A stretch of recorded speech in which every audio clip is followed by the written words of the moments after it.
ನಮಸ್ತೆ, welcome back. Hope ಎಲ್ಲರೂ ಚೆನ್ನಾಗಿದ್ದೀರಾ. ಇವತ್ತು ಬೆಳಗ್ಗೆ ಸಿಂಪಲ್ ಬ್ರೇಕ್ಫಾಸ್ಟಿಂದ ಸ್ಟಾರ್ಟ್ ಆಯಿತು. ಮಧ್ಯಾಹ್ನ ಊಟಕ್ಕೆ ಒಂದು ಹೊಸ ರೆಸಿಪಿ ಟ್ರೈ ಮಾಡಿದ್ದೆ.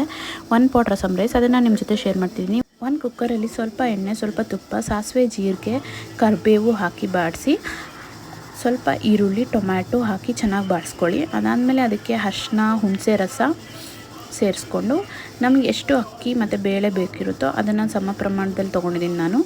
ಅದನ್ನು ತೊಳ್ಕೊಂಡು ಮಿಕ್ಸ್ ಮಾಡಿಕೊಂಡು ಅದಕ್ಕೆ ನೀರು ಸೇರಿಸಿ ಲಾಸ್ಟಲ್ಲಿ 1 2 ಸ್ಪೂನ್ಸ್ ರಸಮ್ ಪೌಡ್ರ್ ಹಾಕ್ಕೊಂಡು 3 ವಿಷಲ್ಸ್ ತೊಗೊಂಡಿದ್ದೀನಿ. ಇದಕ್ಕೆ ಕಾಂಬಿನೇಷನ್ ಆಗಿ ನಾನು ಹಪ್ಪಳ ಮಾಡ್ಕೊಂಡಿದ್ದೆ. ತುಂಬ ಚೆನ್ನಾಗಿತ್ತು ಕಾಂಬಿನೇಷನ್. ಅದಾದಮೇಲೆ ಊಟ ಎಲ್ಲ ಆದಮೇಲೆ ಸ್ವಲ್ಪ ಕೆಲಸ ಇತ್ತು, ಆಫೀಸ್ ಕೆಲಸ ಮುಗಿಸ್ಕೊಂಡು ಸಾಯಂಕಾಲ ಒಂದು ಬರ್ಡೇ ಪಾರ್ಟಿ ಇತ್ತು. ಸೊ ಅದಕ್ಕಂತ ರೆಡಿಯಾಗಿ ಹೊರಟ್ವಿ. ಸೊ ಸಾಯಂಕಾಲ ಬರ್ಡೇ ಪಾರ್ಟಿ ಎಲ್ಲ ಎಂಜಾಯ್ ಮಾಡಿಕೊಂಡು ವಾಪಸ್ ಮನೆಗೆ ಬಂದ್ವಿ. ಸೊ ಇದಾಗಿತ್ತು ನನ್ನ ಇವತ್ತಿನ ಕ್ವಿಕ್ ಡೇ ಅಪ್ಡೇಟ್.